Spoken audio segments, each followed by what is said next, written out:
What's up, everybody, and thank you for tuning in to Woke Podcast, Episode 10.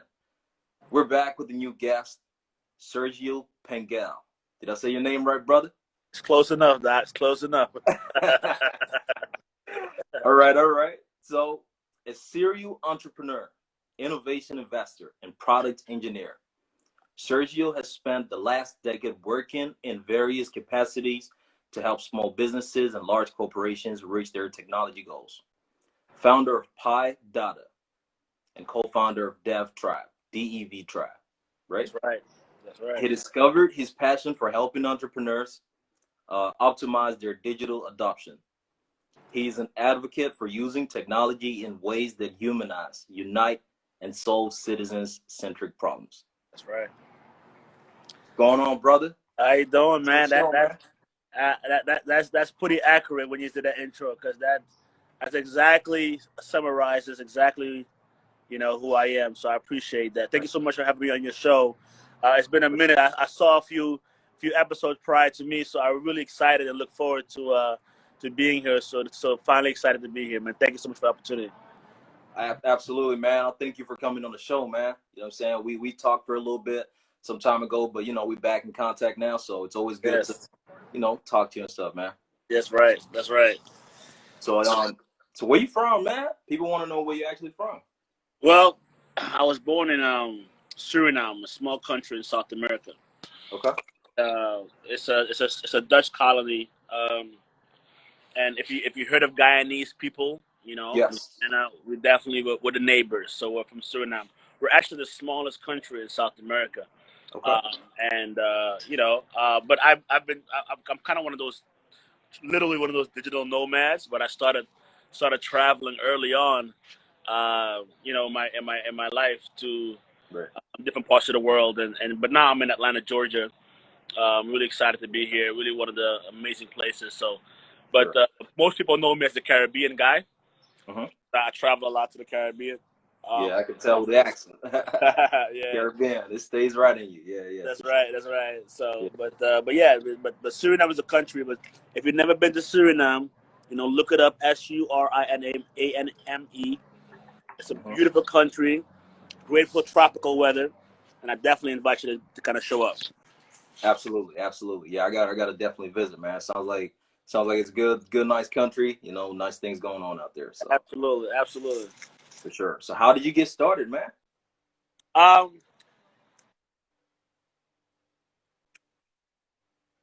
Man, I got started a few years ago. In the technology space. I did my undergrad in business, so I love business. Started my own. I was that guy who was selling honey buns and Capri Suns in high school, right? So I was hustling in the early days just to get it. But the technology thing really didn't click for me early on. Right. A lot of different industries. And if you don't mind, man, we're gonna eat and talk because this is more comfortable. If you don't, we just do your thing, man. House. We're through a little bit in the podcast. So, all right, cool. But no, it started off really early on. For me, I lost my parents very early, so I had to kind of support myself at an early age. Sure. Yeah, no doubt. Yeah. So, the card that life dealt me was more so focused on survival early on, and then just kind of making a difference. So I focused on a lot in my early career based on how can I make it through the week? How can I make sure I have a roof over my head? Just little simple things like that. We kind of developed into how can I make money, because money, you can pay bills, you have your own spot. I'm tired of living with people, so I started finding ways to make money. So my first real entrepreneurial aha moment, so to speak, was I was in high school, and one of my older homies was like, "Yo, I was watching him, after gym, you would have the Capri Suns, you would just have the Capri Suns for everybody to go." So I was like, "Yo, I can buy me some honey buns, some hot fries, I can really make some money." And I tell you, it wasn't until I did that, I I made my first $100 a day, right? Wow. Yeah, and this is high school, right? This is high school, just really hustling, trying to figure out a way. And after that, I started really developing other individuals who make their own $100 a day. And I want to make a little cut for that. And throughout that process, I developed a behavior of like, how can I fend for myself? And but I was still the guy who was disciplined, go to school, get a good education. Sure. I went to high school, did my undergrad and my graduate. So really have the balance of the curriculum of the institutionalized kind of education, but also learning from the streets. Yeah, yeah. But it wasn't. I graduated from college playing football for so many years.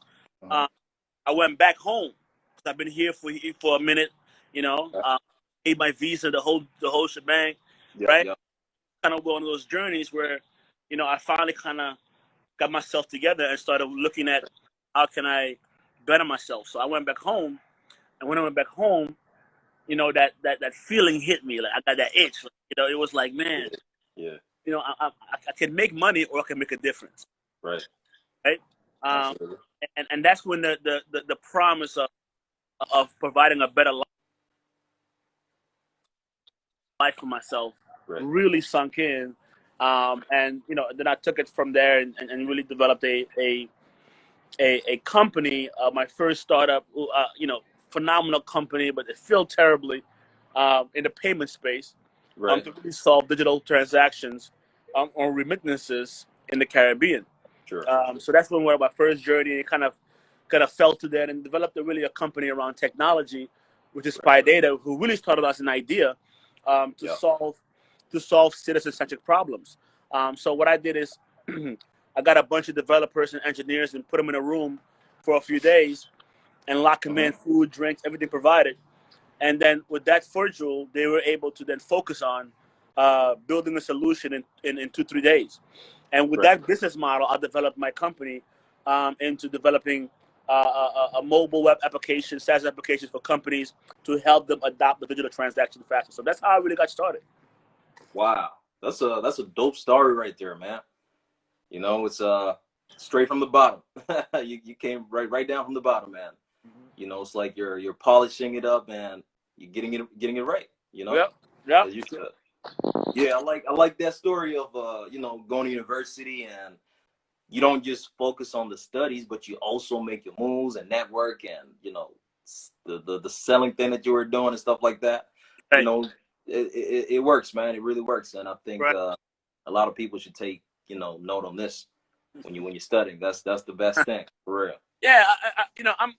I'm I'm a big advocate Yeah. experience of a university, and I say that because I don't think you're gonna learn your life skills from there, but I do believe you're gonna learn who you are, and Right. you're gonna develop some fundamentals that will help you get through to some of the steps you would need to really develop a company or a business or whatever virtue it may be.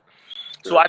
but with that said, most of my education um, really came from either getting a certification or experience.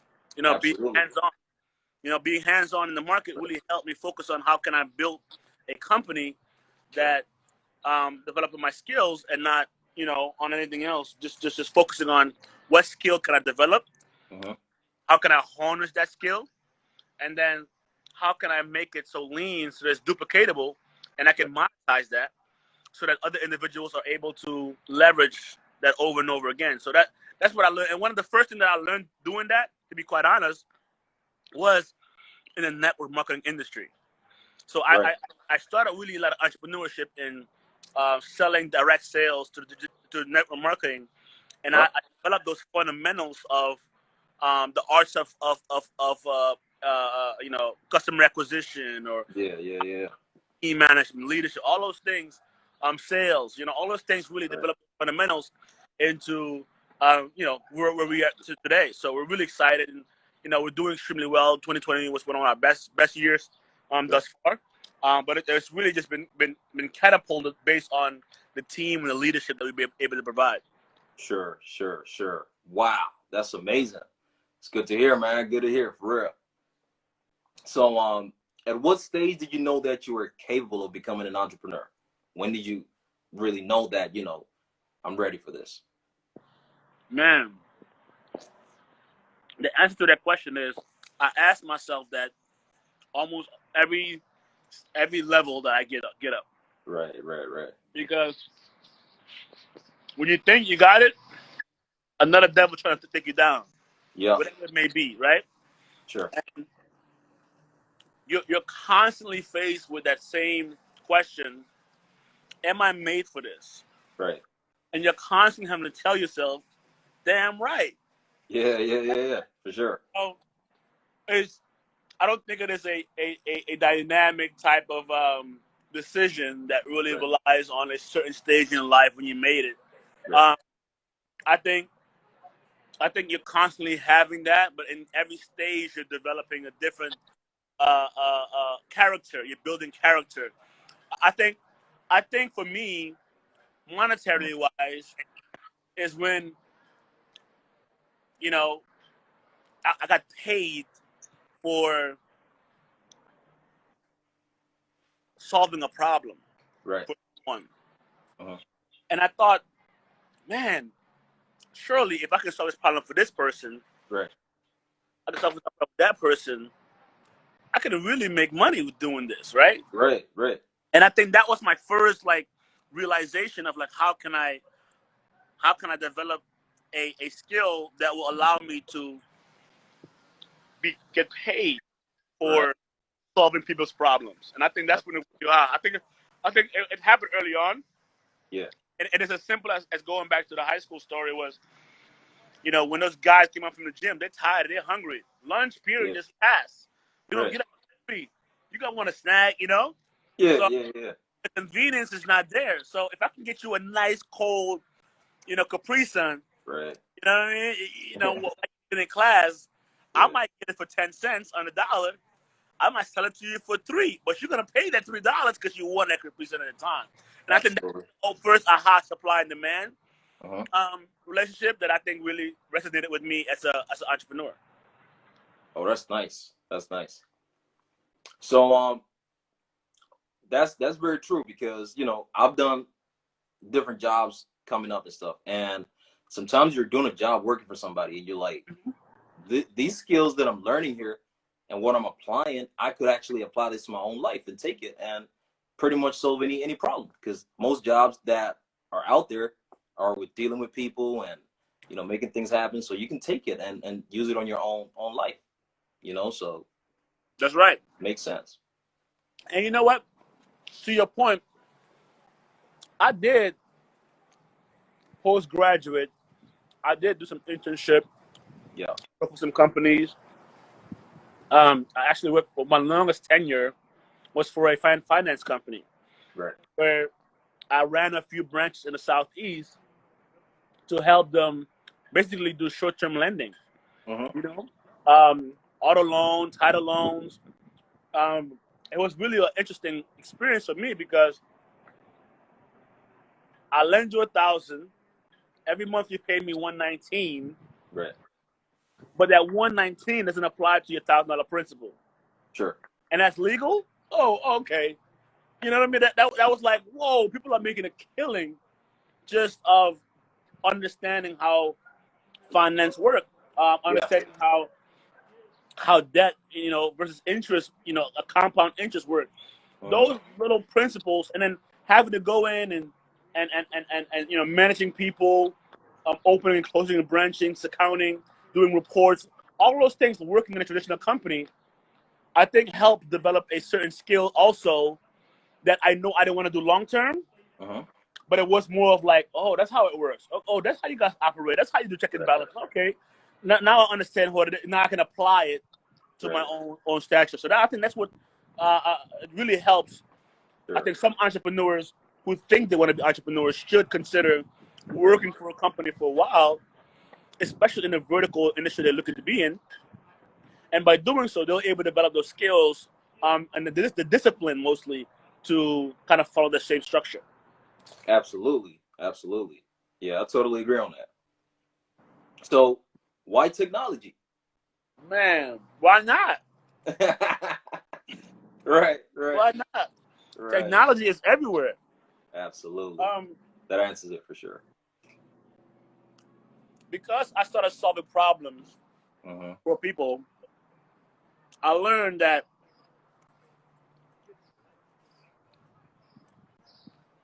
every stage of the problem re- could require some form of technological infrastructure that would help advance or accelerate it or access it. Hmm. And over the years, it had evolved to where it become more simpler. Right. Second, and on a personal note, I'm a dad of 3 kids, right? Hey, yes, sir. And I didn't get a time and the privilege of being raised by my parents, Sure. of spending time or being at the park on a Sunday and riding the bikes. I Yeah, didn't get that as a kid, for sure, you, for sure, you know. So because of that, I wanted to align myself within an industry that will provide me with that opportunity to give me that time. for sure. That time is the most number one asset you can have, Hmm. because you can make the money, you cannot make the money, but you can't get the time back, right? Absolutely. That's real. So I looked at how can I align myself in an industry Hmm. that I can work from anywhere, I can solve problems. It's a high ticket value, meaning Yeah, the bigger the problem, the more money you'll pay. yeah. And also it provides me with the opportunity to be allocated that time where I can be a dad. I don't want to be on my deathbed with all the money and be like, yeah, son, I don't know if you know who you are. Yeah, I want to be like, yo, yeah, remember the time we went this, we went here, remember the time we did, so yeah, that absolutely. don't do this, do that, so I can feel good Right, on my right, right. last breath. I'm like, yeah, we did it. You know what I mean? Like I came in, I left it better than I came in, and that's really the goal, is to provide a different opportunity than I was provided. Absolutely. Yeah. And so that's what really drives me into that direction. Oh, that's dope, man. I can definitely relate to that because me, I grew up without my pops too. I lost my pops at a young age, so I mean, I know I got my moms and stuff, but still, for that male father figure, Yeah, means a lot and it matters. yeah, And you having your kids around and stuff, and you know, being a provider and making sure that you got to get things in line, so they can take over when things, when you get older and stuff like that or whatever happens. It's good to align them like that, give them exactly, an opportunity that you wasn't given. So exactly. that's the right path. It's an obligation, right? It's an obligation, and Mm, I think partially, right? Like you lost your pops early on.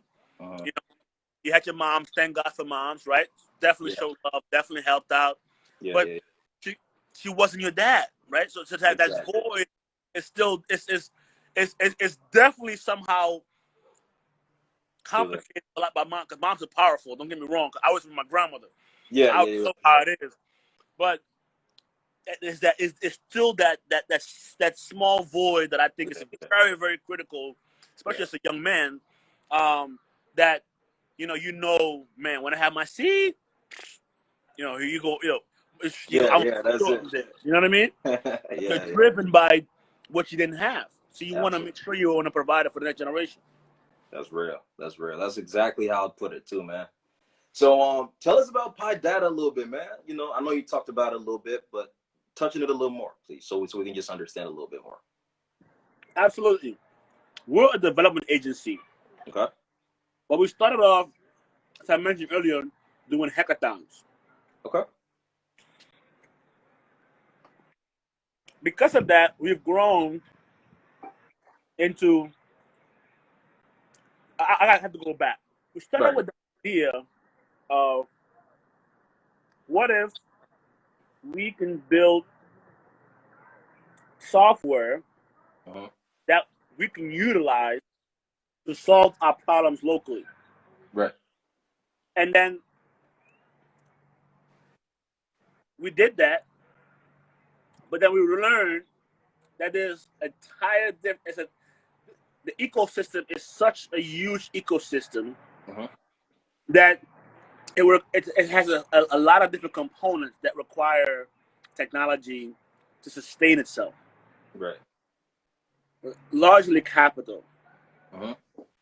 So doing one of the, after really doing some world class, unprecedented events, solutions, Right. capital was one of the main things that I think you need to sustain the product to get to maturity level for adoption, Yeah. iteration, things like that. So after doing these hackathons for years, I started, it's time to really transition into a sustainable business model Yeah. that, you know, allowed us to focus on how can we build a company Right. that provides a duplicatable system where Sergio or anybody else doesn't have to be involved, but the company itself, the system itself, can sustain itself.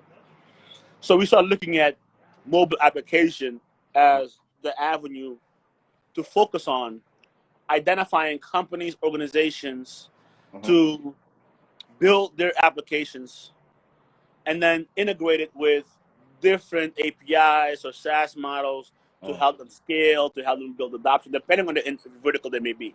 Nice. Through Nice. that, through that, we work with celebrities, we work with doctors.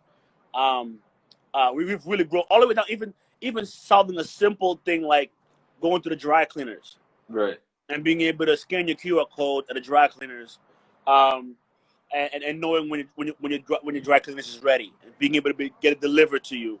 Mm. Simple solutions like that. We started looking at, to your term earlier, citizen centric, Mm. because it's focused on solving everyday problems Right. that people need.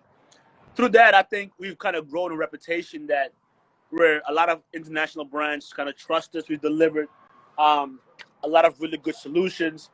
I think what we're most proud of is developing our nonprofit, which is Deaf Tribe, Right. now, which is giving back to the next generation.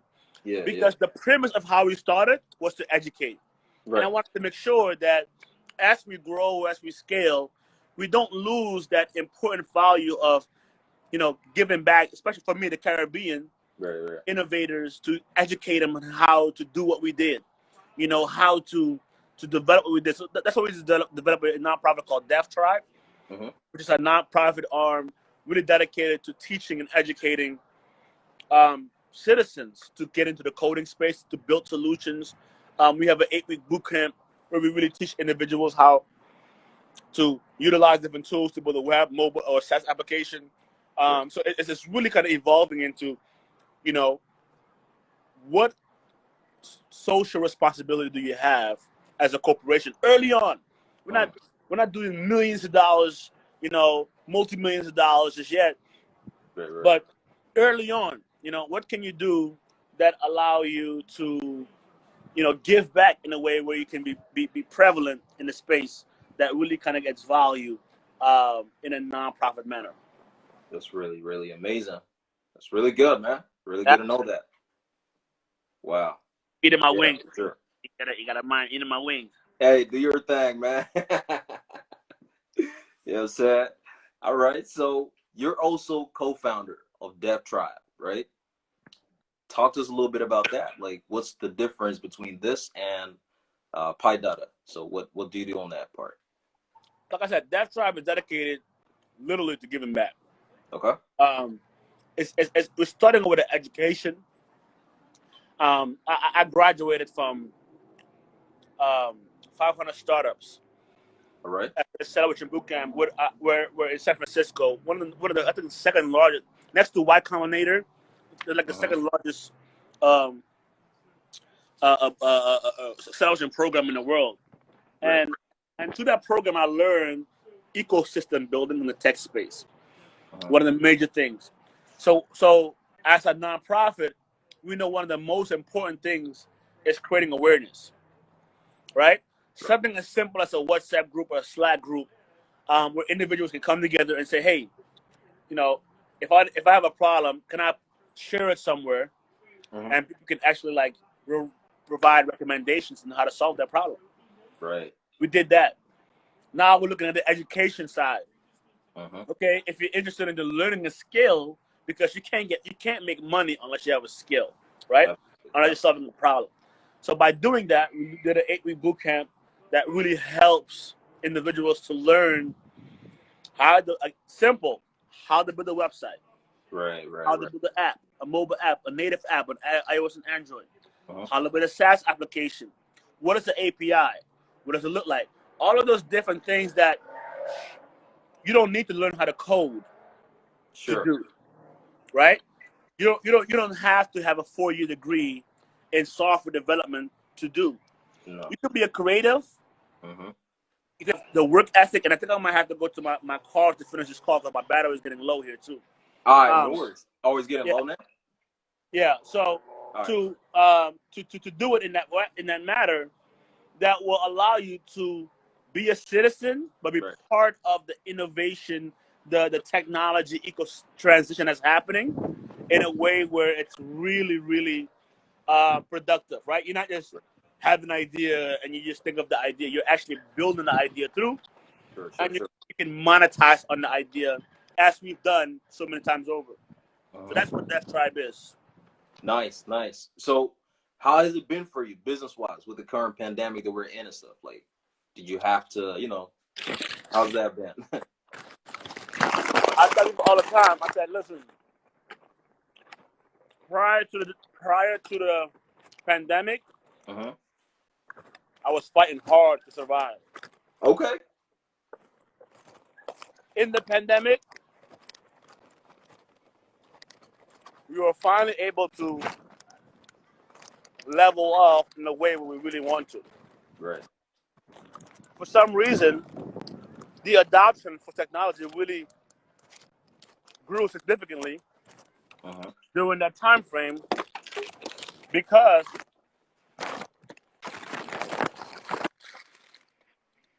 it's the woke podcast of the People 100, right? Yeah, for sure. But the adoption grew significantly during that time frame because it was something that people started to finally say, "Oh my gosh, I need to figure out a way to get with this tech thing that you've been telling me about for so many years." Yeah. I mean, early on, I was that guy who would go door to door, knocking on doors, trying to get individuals to really look at how they can take technology or utilize technology to take their business to the next level. Yep. And why do I need an app? Like things like that. Like, why do I need an app?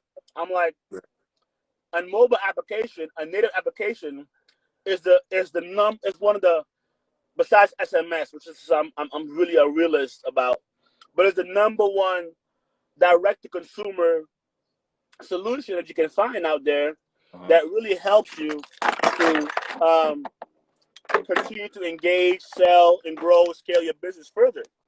Right? Okay, we got battery, we got charge. All right, good. Yeah. So by doing that, we looked at how can we duplicate that even further so that individuals can take advantage of the technology space now, because we know that during this time it was very, very hot. People started, hey, we need this, we need that. Can you build this? Can you build that? And we finally found like a niche that we kind of like, which is really it's really in the space that focuses on working with venture capitalists, startups, small businesses that are looking to develop a solution, an MVP, a minimum valuable product, that we can help them get them there much faster, much leaner, cheaper, because you don't have to go to India with a different time zone. You can come to us, and we can build you a native mobile application depending on the app, between a few weeks or a few months, and you can get to market much easier, much cheaper, because we work with the Caribbean, which is the price point that people really like. Wow. Yeah, that's nice, man. That's a lot to take in for sure. for sure. That's a lot, man. We No definitely doubt. appreciate you coming here with us, man. But we still got a few more because Come on. we know you got the charging stuff, so we good. We got battery now. We're good. So, how do you deal with the everyday challenges, of life and having to be a leader of a company? I mean, I know you already touched on that a little bit, talking about how you came up and your experiences, but also you got to be, you got a family. How do you balance that? Stuff like That's the word. Balance. balance, right? That's the key. The key is, look, tell you a little story. Mm-hmm. My family owns a limo company. So Okay. we got a few buses, stretch limos, black SUVs, right? Wow. So for a few years, Mm-hmm. I drove a lot of CEOs, Right. vice presidents, investors around the city of Atlanta. Right. We'll come to the city, we'll pick them up from the airport, take them to Wow. the meeting, take them to the house. And it was the best experience for me. Right. Heck, sometimes I still go out there and you go drive and pick some people up depending on who it is. And it was Mm-hmm. the best experience for me because I got a chance to have a person of a high stature in my car, right? And ask them questions that people pay for. Right. People pay to have 10 minutes with this guy, Wow. right? Or this woman. And depending on the ride, I got 30 minutes to an hour to get him from the airport to the meeting or to the house and back. Right.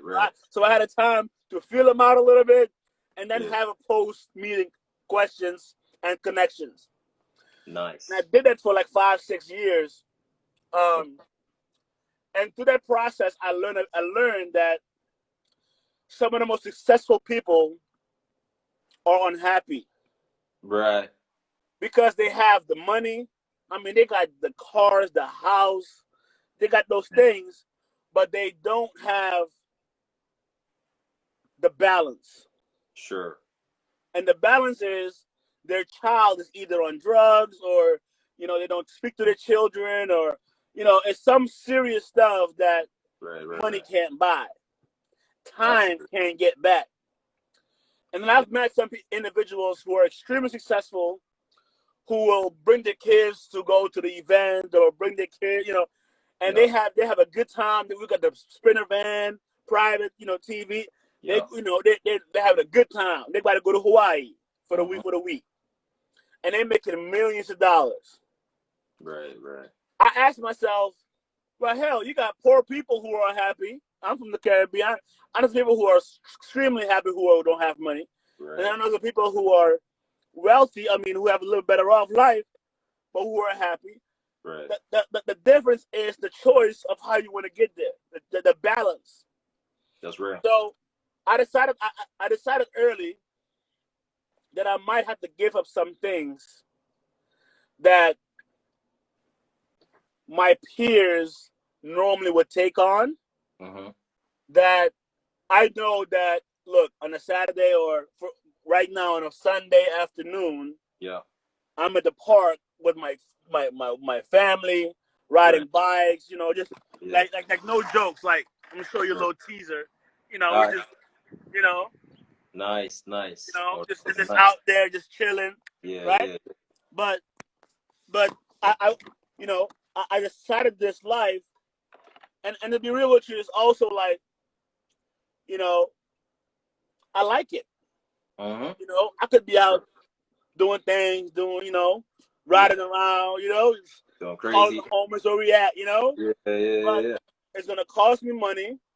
It's gonna take away time from my kids, which I can't afford. Right. And then it's not gonna make me get to my goal faster. Sure. So I learned to sacrifice early. Uh-huh. I'm a very happy person. I do the things that I want to do. Absolutely. But I sacrifice a lot because I haven't achieved some of the things that I want to achieve yet. Right. So I can't do it. That's my myth. You can't do too much. Yeah, you can't do too much. Right? Exactly. So and at the same time, you spend too much time with your kids, right. you ain't out there making money. you know, you gotta have to figure out a way to, you know, they want ice cream, right? Yeah, So yeah. they can't be looking at you like, Daddy, you ain't got it. What you mean you ain't got it? You know what I'm saying? Absolutely, yeah. You So got you got it. so that's the balance, and then you have a time slot, right? You have so much time to live. Yeah, You know, yeah. the wife has to be happy too with all that, right? So Absolutely.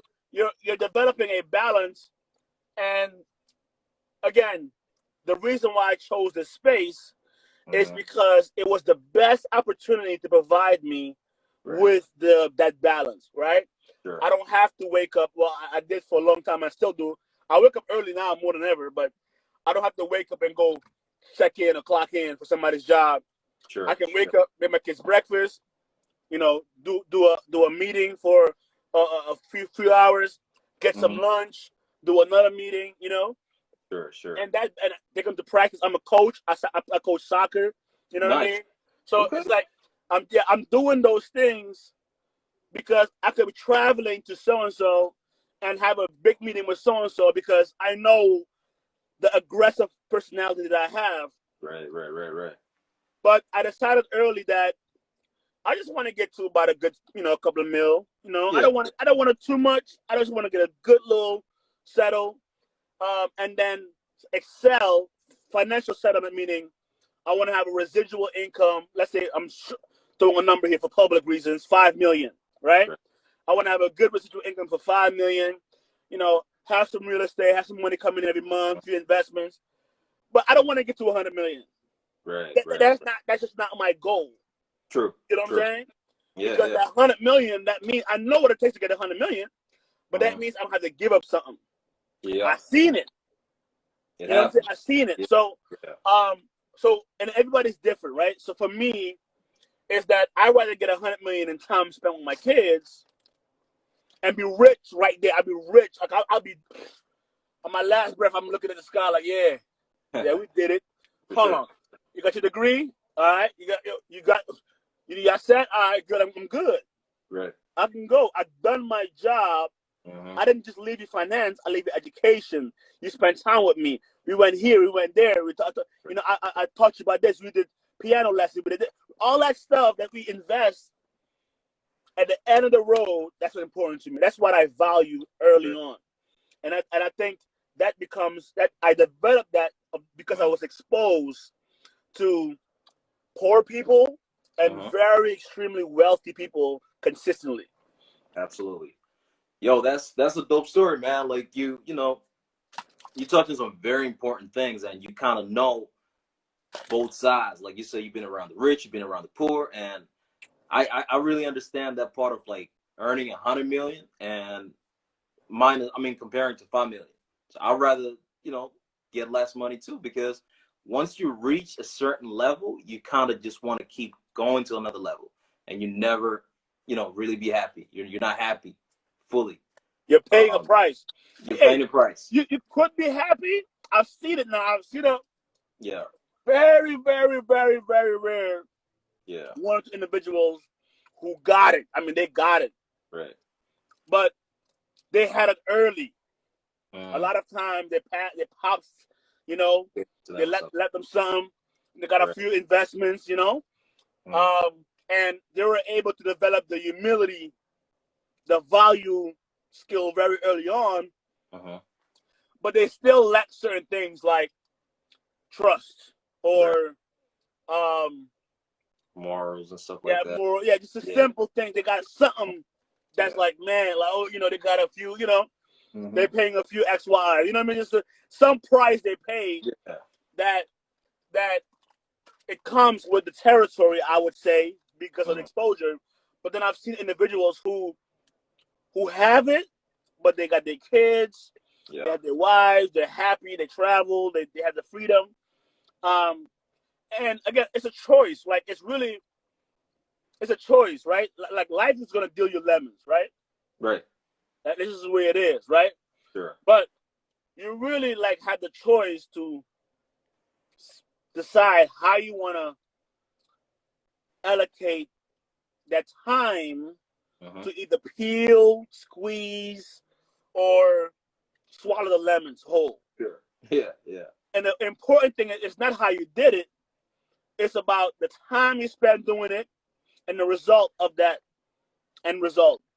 So that you know that's the real value I think there, in that balance as well, right? So to your point. Oh yeah, definitely. No, I truly agree on that for sure, for sure. So for young entrepreneurs starting up right now, watching or listening, what advice would you give them?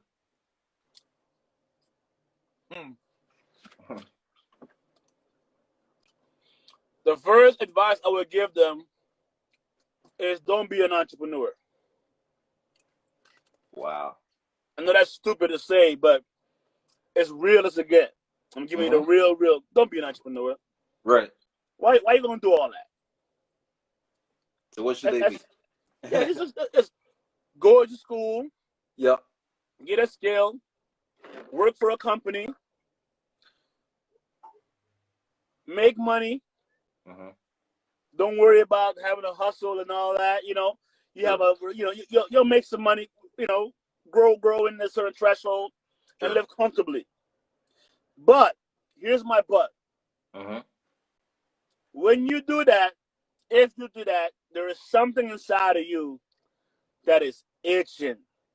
You just can't stop. And I'm not talking about the fake one of, oh, I'm tired of being at work one here. I'm not talking about that. I'm talking about the iteration, the I can't even get it out. Just that feeling of it's like, yo, I cannot do this for the rest of my life. Right. It's like a calling, like something it's calling. Like a calling. Yeah. Again, I'm not talking about, oh, I gotta wake up and go to work every single day. I gotta go clock in. I ain't talking about that feeling. Right? That's the feeling anybody get that. Yeah. I'm talking about the feeling of. I'm gonna give you one of my personal experiences. I would manage about 5 branches, right? Southeast U.S. One of my branch would do $1 million. Right. Prior to me taking over, it was doing 300,000. 6 months, got a new team in there. The strategy grew up to about $1.5 million. Right. My pay didn't increase at all. I didn't get no bonus for that. Right. I just got a few golf, invitations. And Serge, man, I'll see you on Monday. Right. And for me, again, my personal one is I spend so much time thinking about the ROI, percentage, where it came from, who were the individuals, documenting the process of what I said to them, what's my retention rate, what sales process did I use. I just start thinking about so many different things, and I'm like, yo. And then people will tell me, Serge, the only reason why I'm doing it is because of you. Right. And I'm like, why are you doing it because of me? You come into a company, like, nah, I don't trust people. You explain it to me this way, and you keep it real. I know I'm going to lose money, but you at least let me know how I'm going to lose money. That's real. And because I learned early on, one of my good friends, right, we have a story, and I forgot this lady's name. She's going to slap me when I see her. I think it's like Miss Lewis or something like that. Right. And I tell you a story. This lady, my friends tell me, Serge, you got a balance of making money, but not taking advantage of people.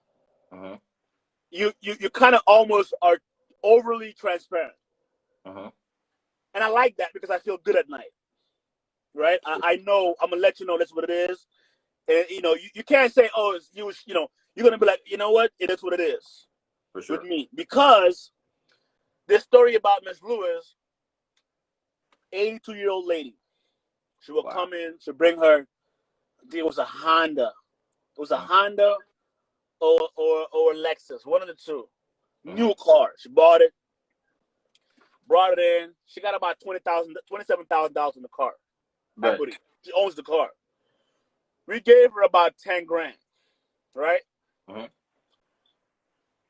Every month, Miss Lewis has to pay $125 interest to her loan. Miss Lewis been paying for this loan for 4 years. Right. before I came to take over that branch. Wow. Miss Lewis comes in. How you doing, young man? Good dying, Miss Lewis. I'm a business person. Right. I am not supposed to sit down with Miss Lewis. I'm supposed to be like, Miss Lewis, give me my money. See you next month. Yeah. Because Miss Lewis helped my percentage go high. Absolutely. Me, again, the same itch of being an entrepreneur, the same itch of like, yo, this is not right.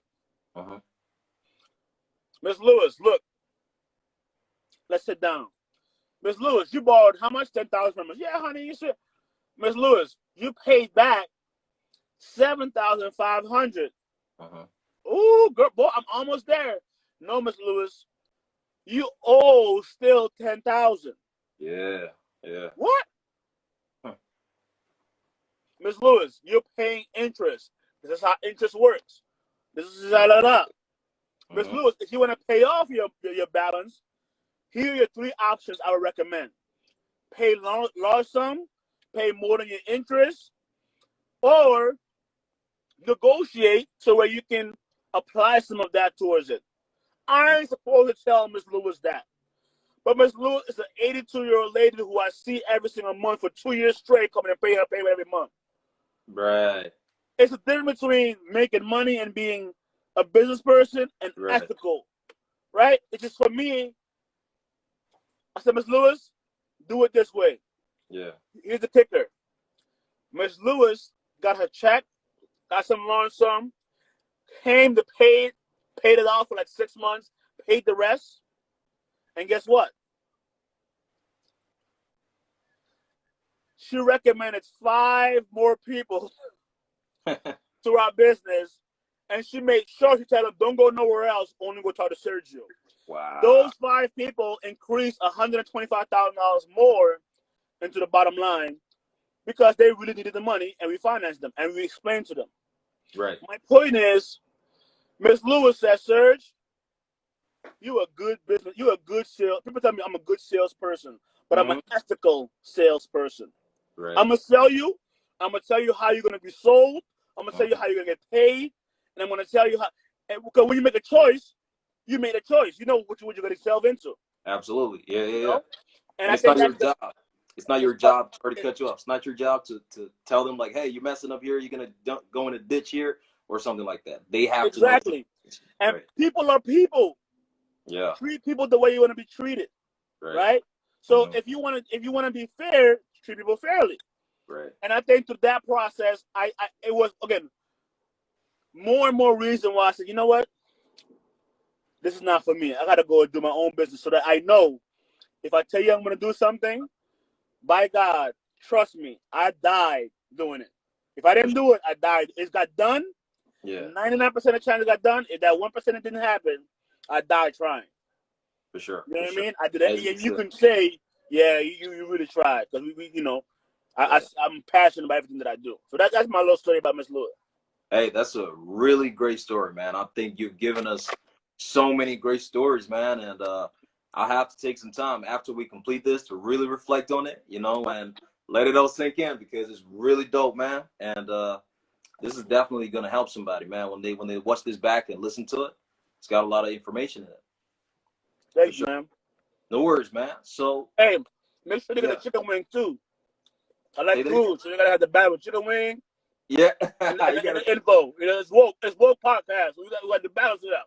Absolutely. Nah, you got to do your thing, man. When you're on Woke Podcast, you got to get your protein in. You know what I'm saying? Do your thing. All right. So, how important is it to network? The key. Quick game on that. Pi data. The pi stands for performance, image, and exposure. Wow. Performance is 10% of your success. Image is 30% of your success. Exposure is 60% of your success. Why do I say that? Any successful person, research has documented that there are some people who work extremely hard. I mean, they go hard. Mm-hmm. But they don't make a lot of money. They're reach a certain threshold that Mm-hmm. only accounts 10% towards what some would consider success. And I term that very lightly because my success is different than your success. Absolutely. Right? Image, how do you look? How people perceive you, your attitude, your morals. Yeah. Right? Can people trust you? That's 30%. Because you can work hard, Right. but if you got a bad attitude all the time, it really doesn't matter. Right. And then exposure, who you know or who knows you, is all the difference. You could be the baddest talent, but nobody knows who you are.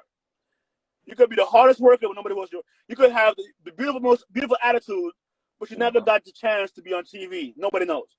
True. So exposure is 60% of success, because it is about the network of who you know and who knows you. It's making all the difference. See, me, I'm not the most talented person, I would say. Some people say I'm really talented. I consider myself, I'm okay. But I work hard to develop a skill. I'm not talented. Right. But the skill that I think I've developed is relationships. I learned early on how to develop relationships. I learned that because, again, I was with poor people, so I learned the mentality and the process of that is different. I was with wealthy people. Imagine getting a conversation started with somebody who was worth 100 million or a billionaire. Right. Like, what does that look like? Right? So that process, I have learned that exposure is that I can spend a lifetime engaging with this person, but if this person does not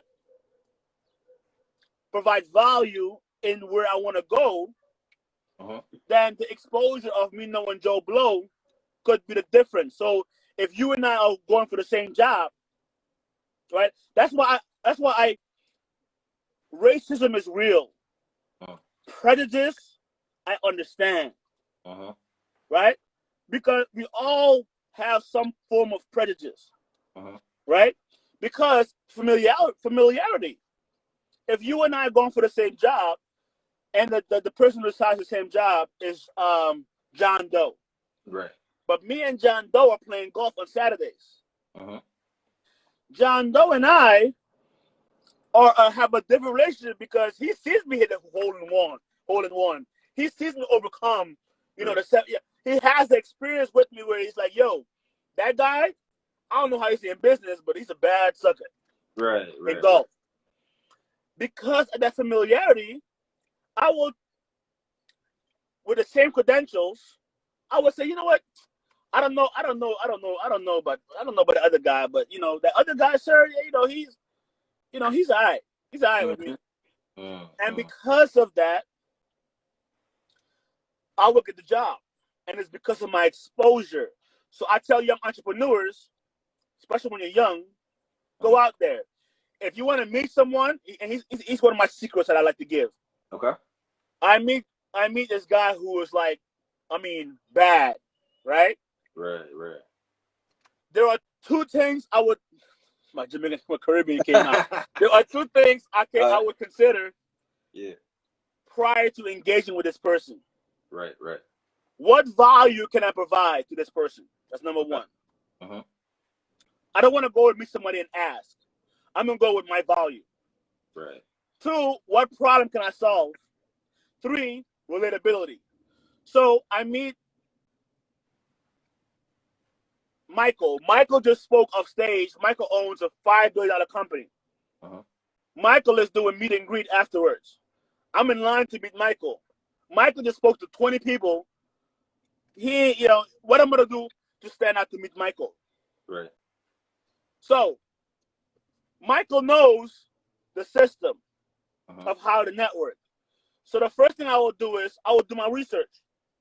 Does he have kids? What does he do? What's his personality type? What did I read a story about him? Oh, right. He went to South Central? All right, I'm going to use South Central as my pitch. Hey, Michael, being from South Central, what do you think we can make a difference in developing the community in the next 20 years? Right, right. I didn't come up with, hey, help me with this. Or I asked Michael an open-ended question with some background information that helped Michael see me as this nigga under his research. Let me answer this question. And I'm listening to Michael because I'm listening to the response he's going to give me. Because I'm going to use the answer he gives me to either have follow-up questions or to utilize that as my relatability to him. And then I'll be brief because I know Michael is busy. I'm going to say, Michael, if I can provide you a plan for that, would you be interested? Absolutely. Quick contact. Michael be more reluctant to give me my contact. I just gave him value to solve a problem. I'm not coming empty-handed. He's like, all right, hit my assistant. Right? Okay. Then I utilize that to then essentially go and develop a relationship with Michael over time, depending on how busy Michael is. Right. So leading with questions, doing your research, showing your value are the important things in engaging with people who are not from the same spectrum as you, because some of the smartest people know, no matter how, if you're poor, male, female, black, it doesn't matter. What's here would matter. The people who know that, right? Absolutely. And if you lead with that, you will then open up the Pandora's box where you give room for a relationship to be developed. Wow. And that takes time. Absolutely. Yeah, that's real, man. That's the best way to put it, man, for real, because, networking is very important, man. And I don't think people understand the strength and how important it is to network, but that's the best way to put it, man. For real. It's everything. Don't be scared. Yeah. He or she put their pants on the same way you do. Right. They fail just like you. They have insecurities just like you. They can only say yes or no. This is how everybody should view things. But it's kind of hard to see someone that's way above you and you're in the same room as them and they're trying to like talk to you and stuff. You see them as if, they're from a whole different world, but they've also experienced pretty much the same things you've experienced, or exactly. So one of the guys, and this is like my personal thing that I just observed. One of the guys that I like is Ja Rule, one of your mentors, right? Oh yeah, for sure.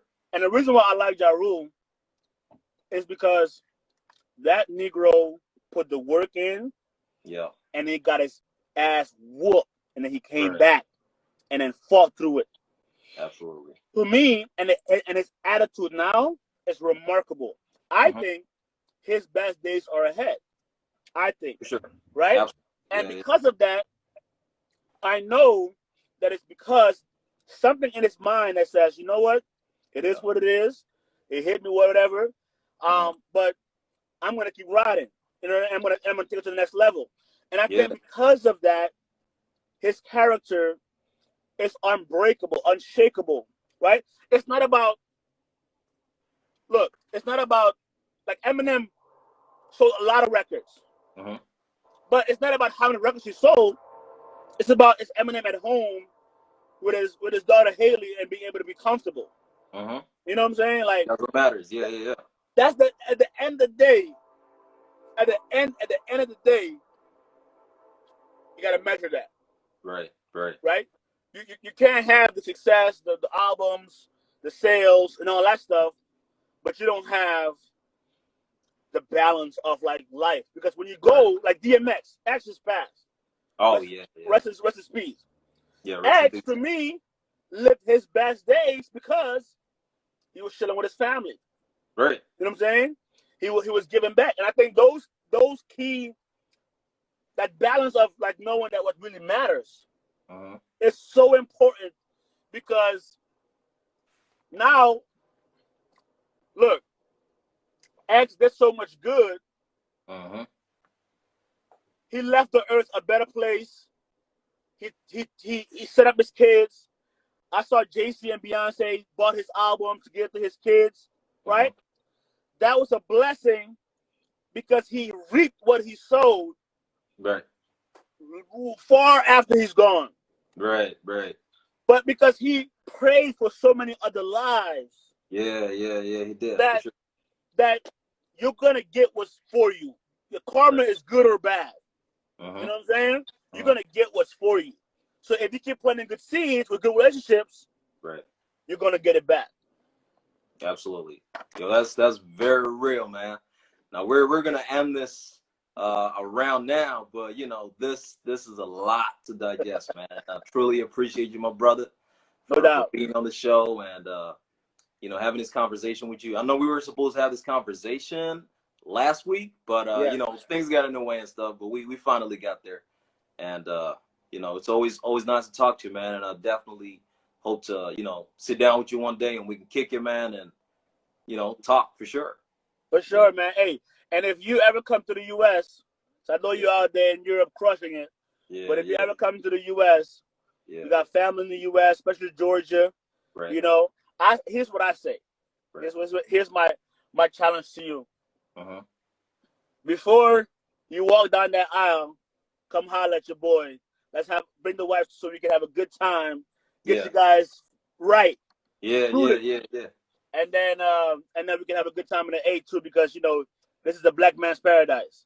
Absolutely. Yo, I heard. I got peoples out there. Matter of fact, Atlanta's really going down, man. So yeah, I gotta come check it out for sure. Yeah, business is good here.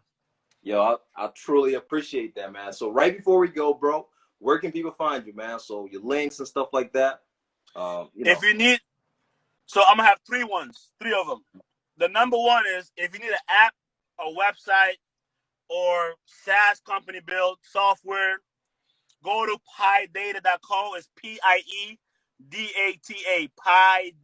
piedata.co. Right. If you want to learn how to build a SaaS company, right, or if you don't know how to code, but you want to learn how to code, right? We're launching a bootcamp May 1st. Go to nocodecaribbean.com and you'll be able to sign up for one of our cohort that's coming up. And then personally, Sergio Pengel, you can meet me right here on Instagram at Sergio L. Pengel. On Facebook, SergioPengel.com. Facebook at Sergio Pengel. Yeah. Just Google, man, Sergio Pengel. You can find everything there. But make sure when you come correct. That's all I ask. Absolutely. They got to know. Hey, bro, it's been nice talking to you, man. Enjoy the rest of your day with the kids and the family.